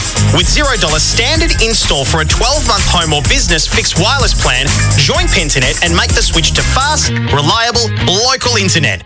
Search Pentanet now. Station sponsor. Does your business have a good web presence? Are you missing business opportunities by having an outdated web page? Did you know there are 6 important tips to boost your web personality? Let station sponsor Antonovich Design build or update your web page. Your website will be custom designed to suit your needs, working directly with our experienced designers. Get more leads and more conversions with a web page that is browser friendly and works on all devices. Call Antonovich Design on 0449 134 191. In Kenwick, Armidale and Serpentine, we're the voice of your community. 107.3 HFM. And you're here with Tony and Kay on Making IT Easy. Just a note, if you're going to be doing some New Year's Eve resolutions and you're at retirement age, they do have a retirement planning workshop coming up on Tuesday the 17th of January from 1 till 2 at the Seville Grove Library, 78 Champion Drive. The session's for adults, obviously, because you need to be retirement age. But they're going to cover things like superannuation, income streams, annuities, allocated pensions, how financial products work with government payments, options for accommodations and downsizing, and what to look for when choosing financial experts and how to use the information they give you. So if you're in that planning mode, you might want to hop onto the Armidale Library website and have a look at that coming up on Tuesday the 17th of January. Great stuff. Indeed. We are deep diving? We are deep diving into keeping connections, or how to electronically connect with people over Christmas. And that seems to be something that you do Christmas Day now. You set aside a couple of hours to go through and do all those messages. You know, it used to be you'd set aside a couple of days, like 2 weeks or 3 weeks out from Christmas, to go through all your I was going to say credit cards, whoops, or your Christmas cards, and, handwrite them all. But now, at least for me, that time is gone, and I tend to sit down on Christmas Day or the day after Christmas and actually make those connections. I'm hoping that you're going to get down to gifts later on, because that's one of I enjoy that. They were a cute couple of songs. I just wanted to say, Text Me Merry Christmas was just perfect choice. Isn't it great? It's actually by Straight No Chaser, which is an a cappella group, which is great, and Kristen Bell. And of course, Male Kalikimaka. Thank you, which is Bing Crosby and the Andrews Sisters. Yeah, fantastic. So not exactly we great talk about merch, but the idea of being able to texting Merry Christmas based on the stuff that we're talking about, and Mele Kalikimaka, we're talking about borders and international stuff. It's just fantastic. I like how you weaved that in there and made it sound relevant. So we talk about video conferencing. So that was just being able to transmit your face as well. You know? So in real live. There's nothing compares to being able to talk to somebody face to face, and that's the closest thing you're going to get. The instant messaging stuff is the next best thing, where you can text somebody. But instant messaging now, as I mentioned before, a lot of these apps do all of those things. So you can send with instant messaging, or what they call MMS, SMS and MMS, so multimedia service as well as the short message service. You can take a photo. You can even send short videos and stuff over MMS. So that's just using your normal phone and your phone plan to do that kind of stuff. But with the WhatsApp app installed, or the Skype app installed, or Facebook Messenger, or any number of others like Viber, Line and Kik, you can do text messaging, so type texting and sending it, or you can include short videos, or you can have a live face-to-face conversation, moving picture kind of video stuff through instant messaging, and that kind of lends itself to the video conferencing stuff, all in that same vein. So have a look at the apps that are available, and I would recommend WhatsApp. It just works. I got that impression. As long as you've got a phone, you do have to have a phone and a phone number for WhatsApp to work, because it's based on your phone number. Messenger, Facebook Messenger, on the other hand, you just have the Facebook account. So they're the two real differences. Both of which are owned by Facebook, right? That's true. So if you're worried about who's going to have access to this information or record this information, it would be Facebook that would be doing so. Yes. Or you can go down the Google Chat option, and then Google owns it, right? So anyway, social media. Yes. So all of these things, like we just talked about, Facebook owning, and Facebook is basically social media, but there is the component of social media that you can post your information. So rather than necessarily a one-to-one conversation with somebody, you can use your Facebook page to post information about what you're up to. Hey, we are over here, we are doing this, we're having a great time. And on the reverse, see what other people are posting. Yeah. Yeah. Yeah. And it's a great way to have like a group conversation, or to let multiple people know in one hit of stuff that's going on. And, you know, you've seen stuff on Facebook, I'm sure, even via an email attachment or something, an invitation of an event coming up and stuff that's posted through this hugest social media platform. But, you know, you can have private messaging through the Messenger side of things, or you can have like a public post worldwide, or you can have smaller groups, you know, that you collate and coordinate.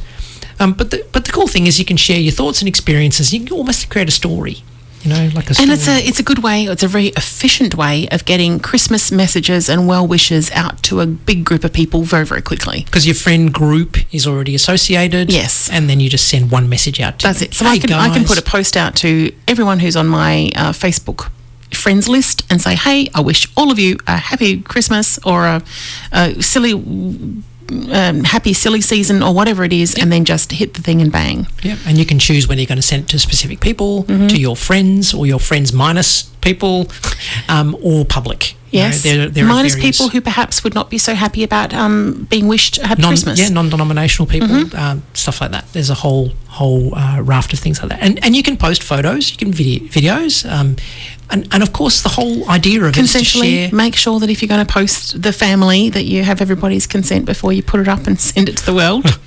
Had to throw that in there. Sharing news, important milestones, that's kind of what this is all about. And just sharing good tidings over this particular season, right? So they're all kind of just bundled in together there, but I wanted to break it down into the three components. But social media takes care of all of that kind of stuff. And if you don't want to partake in any of it, it's not the end of the world, right? If you have email, you can send, you know, just typed messages to individual email addresses, or you can be a bit more creative and use e-cards. Although they're very last century, they're still very good ways of e-cards are great of doing that kind of stuff. You've actually mentioned a few different places. So it's a more traditional way of doing e-cards, because it's obviously cheaper than purchasing the cards. Finding something that you like, you know, the words on the inside, or blank ones that you have to write your own. Then there's the whole, you know, typing or writing these things, and then postage. So, e-cards were a great idea. Postage is significant these days. And so you can send thoughtful messages to your loved ones or whoever, wherever they are, as long as they're contactable via some electronic means. Different designs you can choose from. You can add photos and videos to them, you know, all sorts of crazy things you can do. There's two sites in particular that I like. One is called Blue Mountain, and the other one is 123 Greetings. And both of those are apps that you can install on your Android and iPhone devices. So it's very convenient when you're sitting at home on the lounge, or whenever you've got a few minutes, you can write something and send it to. They link to your group's contacts, so you can just send a whole bunch of stuff out that way. But also, if you like sitting at your computer screen, there are websites that you can go to, most likely 123greetings.com and bluemountain.com. But Google search those and you'll be able to find the websites. You probably have to log into both of those, just create an account. Doesn't cost you anything. They do have premium options, of course, if you want more features and stuff to add to them. But e-cards are a nice way. And you know, if you don't want to do that, you can still pick up the phone and call. Yeah. Right, there is that. Jackie Lawson cards I've used before and have really liked. Okay. So that's Jackie with a CQU. Yep. Awesome. So just kind of summing up, keeping in touch with everybody. Technology is helping you do that, right? Don't poo-poo technology, because it has lots of uses, and being able to keep in touch with people is one of the things we do every day. It's so important to so many people to stop that isolation and to just reach out and keep in touch. So whether you're talking face-to-face, sending text messages, sharing stuff on social media, you can stay connected to people no matter where you are, no matter what you do. Right? So don't please don't miss this opportunity to keep in touch with the loved ones over Christmas and the holiday season.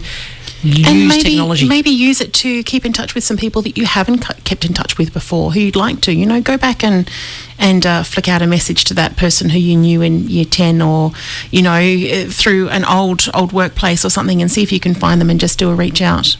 Yeah, through one of the social media platforms, most likely the easiest way to do that. But yeah, there's lots of stuff. So please use the technology that you have.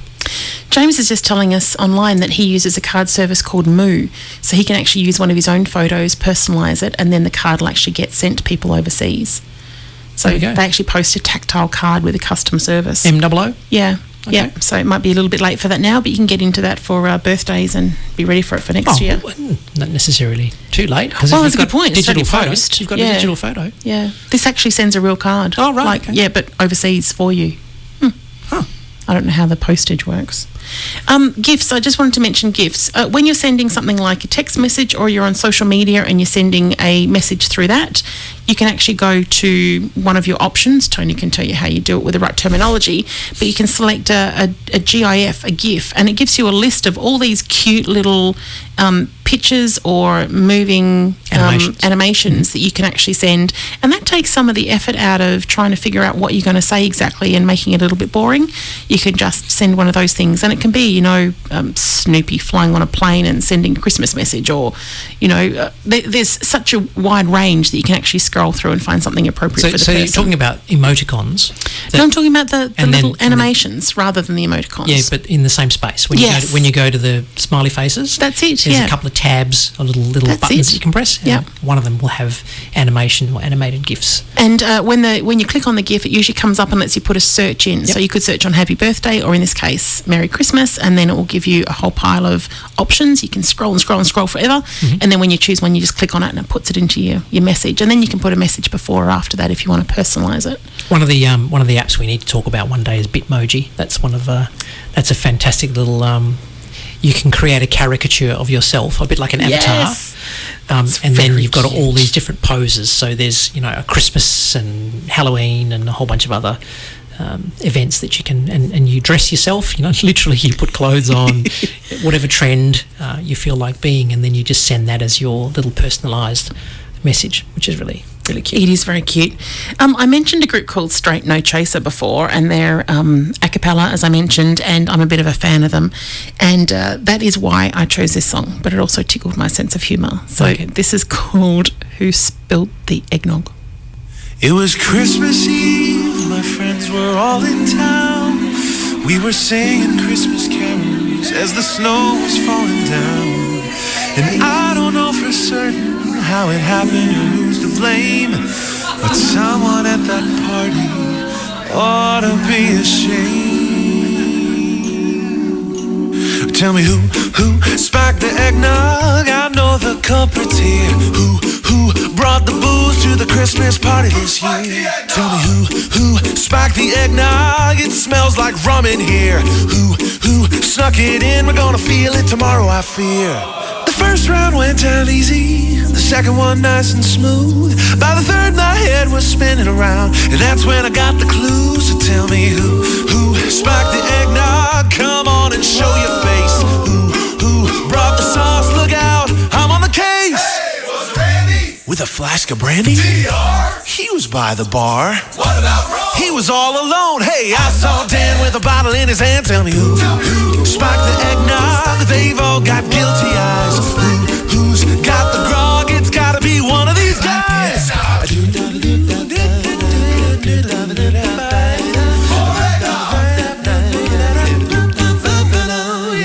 Chuck and Seggy were sneaking around. Mike looked guilty to me. Tyler's curled up on the couch. Might have been Wall. Could have been Wall. Probably was Wall. Must have been Wall. Hey, don't look at me. I just got here. Tell me who spiked the eggnog? I know the culprit is here. Who's been hiding the hooch at the Christmas party this year? Tell me who spiked the eggnog? Tell me who could it be? It's pretty good stuff. Who knows? It could have been me.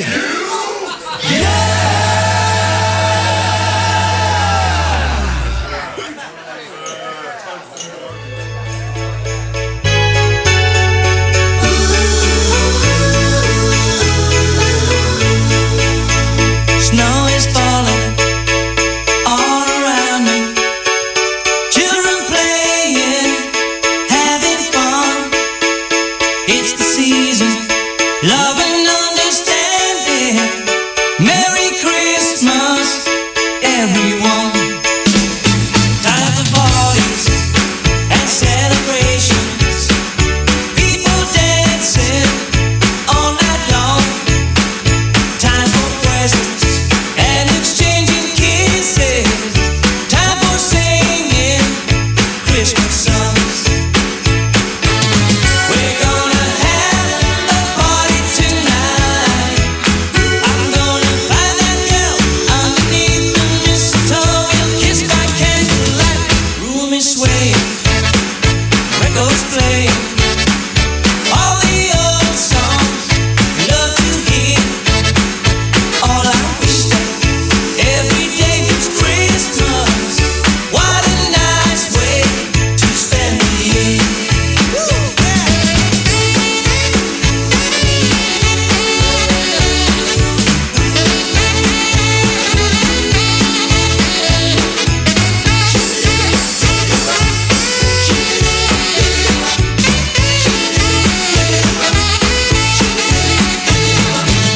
We're gonna have a party tonight. I'm gonna find that girl underneath the mistletoe. We'll kiss by candlelight. Snow is falling all around me. Children playing, having fun. It's the season, love and understanding. Merry Christmas, everyone. Merry Christmas, everyone. Merry Christmas, everyone.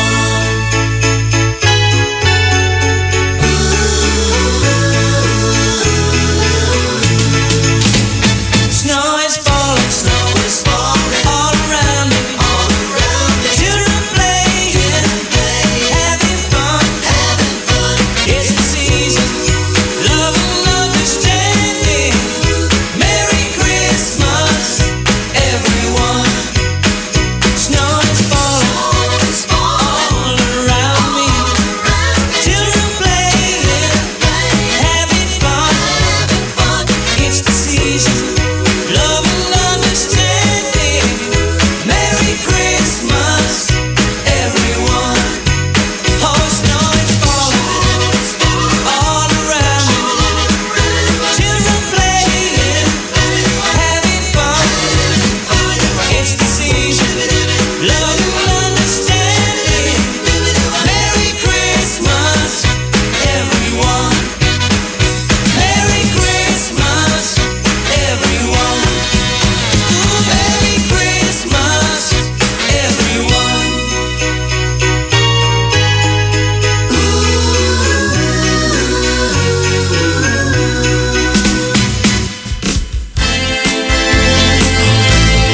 Making it easy.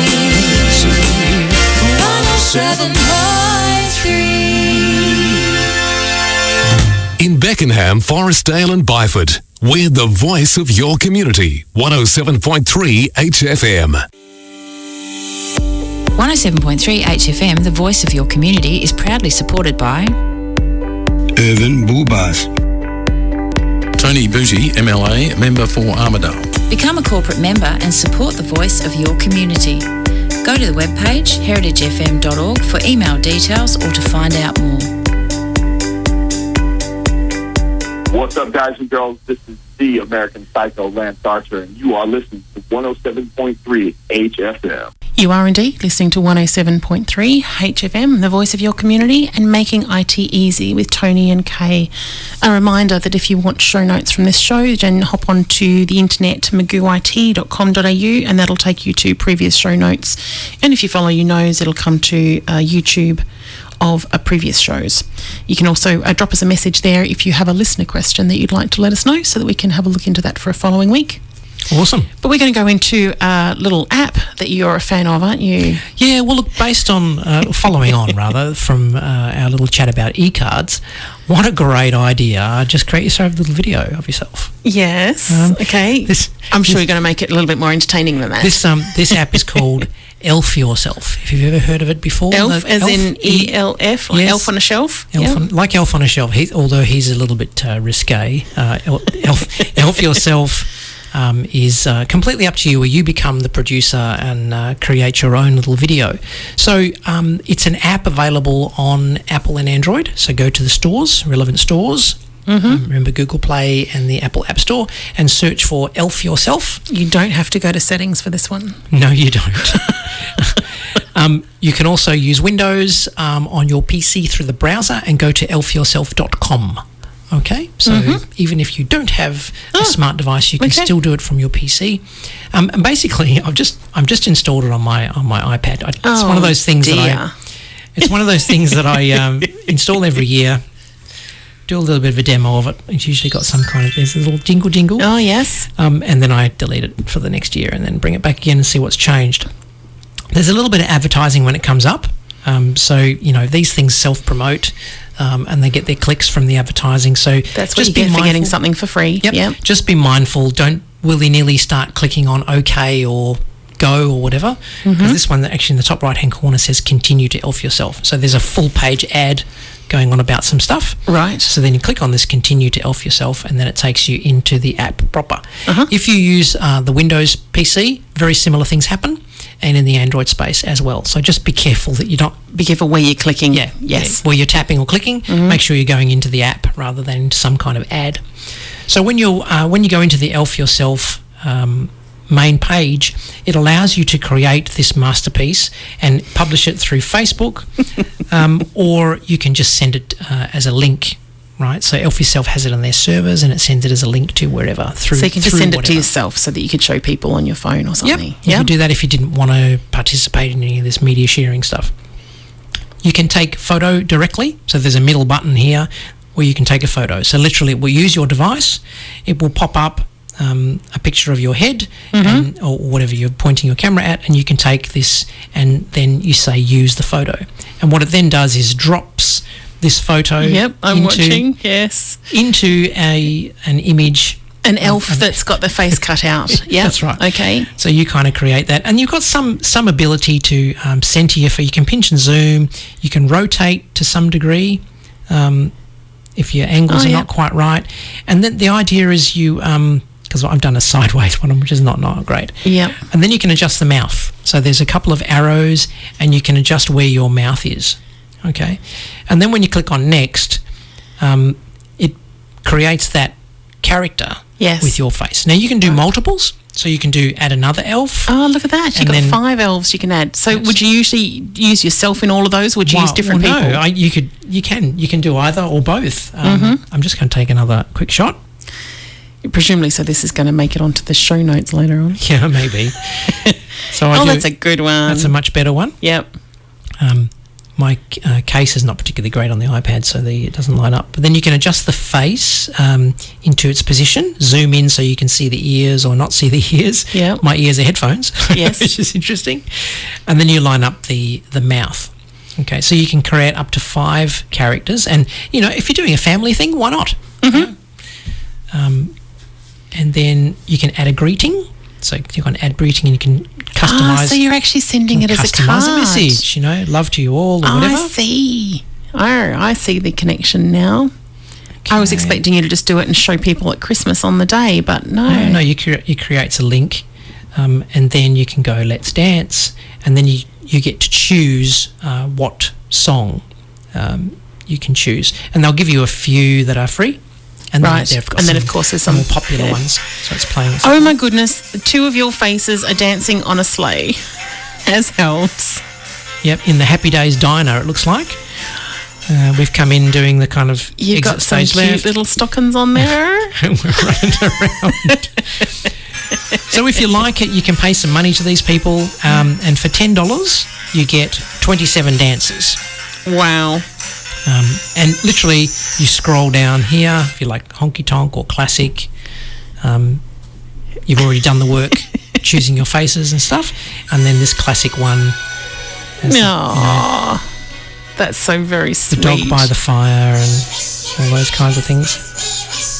That's terrible and funny all at the same time. Yeah, especially with my sideways mouth. Yeah, if you're not up for doing this yourself, but you're going to Christmas, maybe ask the grandkids or the kids if they can hop onto Elf Yourself and do it. So you've all got a copy. It's a great thing to do after the meal. Yeah. You're sitting around at the table, pass the iPad around or the phone around, take photos, headshots of everybody and create That's it. A few of these things. I can hear it, exactly. You're sitting around the Christmas table, you're just about to have a glass of wine. It's like, I was listening to this radio show called Making IT Easy, and they said that we should use this app called Elf Yourself. Yeah, it'll go down a treat. It's good fun. It's good fun. And literally, if you want to spend a bit of money, $10 I think it is. But you don't have to, right? No, you don't. Yep. Absolutely not. Yep, you can do it for free. You can absolutely do it for free. But once you've tasted it, you go, oh, I like that song. You might want to do some stuff in that space. So, Elf Yourself. Marvellous. We don't really have time for another song before we start the finish up. So I just wanted to touch on the app called Be Real, because I did mention that last time. So I just wanted to run through that. What is Be Real, Kate? Be Real is I guess it's another one of the social media apps, really. And actually, I'm going to read this. It's a photo sharing application that allows users to post one photo per day to show their followers what they're doing in real time. So when you say followers, at the moment it's just my daughter and I follow each other, and I think she has a couple of friends in her circle. So she might have 3 or 4 friends, and for me it's just her and I. And the idea is that every day Be Real actually pops up a notification on the screen and says you have 2 minutes to actually take your photo. And the idea is that the name of it is a I can't remember what the word is, double entendre on Be Real. So you're actually taking a very real photo of what you're doing in a day-to-day basis, and Be Real as in like A reel and B reel of a movie. It'll take like the seconds stuff. Oh, right. So what it does is it takes a photo of uses both cameras on the phone at the same time, or the tablet. So it takes a photo of what you're doing. So if I was taking it now, I'd be looking at the radio station, but it also takes a photo of my face as well, which it puts in the top corner. So you get an indication of whether you're, just relaxing and chilling out, or if you're doing something that's active, whether you're happy or whether you're sad, but it takes it at the time in those 2 minutes. If you miss the 2 minutes, then you can actually post one later in the day, but you don't get to see everybody else's until you've actually posted yours. And the idea is meant to be that it's a bit random. When do you get to see the other people's stuff? At the same time that you do yours, or? When they post theirs, you'll actually get a pop-up and says, Jess has posted a Be Real, so you can have a look at it. And you can comment on their Be Reals, or I think you can't comment, you can just give it a thumbs up or whatever if you want to. And that's it? Is it a bit like Snapchat? You see it once and it's gone? Or do you... No, they actually store them, so you can actually go back yourself and have a look at them. So when I did the last trip and I was in Ho Chi Minh or something like that, I think there was a couple from there, that's when I uploaded it. So I can go back and see what I was doing on those days that I actually posted them. And they are uploaded, yeah? They're on a server somewhere? They are on a server somewhere. Now, I'll just mention that it's actually owned by French people. So it was released in 2020, developed by Alex Barriat and Kevin Peru. I'm sure I've said those names really badly, seeing as they're French. After a couple of years of relative obscurity, it suddenly gained some momentum in mid-2022. So it's French-owned, if that's important to you, by these couple of people. So, yes. Well, let me put my seniors hat on. Let me be real for a moment. You're posting random, unfiltered moments every day over a long period of time to a Be Real database somewhere in the world. Yeah? Yes, so don't do nudes is kind of what I'm guessing. No, what I'm saying is that you might potentially be building a profile about what you get up to and what you do. Yes. So if that falls into your concern category, yep. Just be mindful. Great idea. The concept is fantastic. Okay, we have 5 minutes. We have 5 minutes, depending on which clock I look at in this particular room, which bugs me. It's 4 minutes to 2. So, quickly, before we go to a couple of songs to see us out, talking about tomorrow, obviously I've mentioned, I'm here from 10:30 till 4:30 on Christmas Day. We also have coming up this afternoon, we have... Fourth Dimension. Keith is actually doing a Christmas special. So he comes on at 6 o'clock until 9 o'clock. And I've just had notification that he's doing a Christmas special. I'm trying to confirm it. Next week, we are doing New Year's Eve. And we're going to be talking about editing or unsending messages, Twitter Blue. I don't even know what that is, but Tony's going to tell us about it. We're going to deep dive some more into some social media. We are taking a suggestion for it's not really a listener question, it's a suggestion, talking about 3-word geocaching or geolocating. So we'll talk more about that next week, and our music theme, of course, is going to be New Year's Eve. So that's it from us for today. There'll be some more music playing between now and 6. Rockaria is on a couple of week well-deserved break. Keith will be in for Rockaria, for Fourth Dimension from 6 until 9. That's what I just said, isn't it? I'll be here tomorrow and again next week. And what will you be doing, Tony? You will be... I'll be doing all the family things. Familying. Yeah. Yes, all good fun. And making sure that everybody is using their technology. Excellent. Okay, we're going to go out with Roy Rogers. Roy Rogers doing a song? Wow. Yeah. He is doing Sleigh Ride and Jingle Bells with Dale Evans, and then we'll go into the Beach Boys version of Frosty the Snowman before we go into your regular listening pleasure. Thank you, Kay. Thank you, Kay, for driving, pressing the buttons, all those kinds of things, shooting me. Thank you for all of your technology knowledge. It's remarkable, and I'm so happy to have you here joining us. Okay, Merry Christmas and Happy New Year to everybody. Yes. And I'll wish you Merry Christmas tomorrow. Yeah, okay. Thanks, love. See you. Sleigh bells jingling, ring ting tingling. Horses, horses, horses, horses. Lovely weather for a sleigh ride together with. Giddy up, giddy up, giddy up, giddy up. The snow is falling and friends are calling you. Horses, horses, jingling-a-ling. It's lovely weather for a sleigh ride together with you. Horses, horses, horses, horses, horses, horses, horses, horses. Jingle bells, jingle all the way. Oh, what fun it is to ride in a one-horse open sleigh. Jingle bells, jingle all the way. Oh, what fun it is to ride in a one-horse open sleigh. Giddy up now. Dashing through the snow in a one-horse open sleigh. Over the fields we go, laughing all the way. Bells on bobtails ring, they're making spirits bright. What fun it is to ride and sing a sleighing song tonight. Hey! Hey!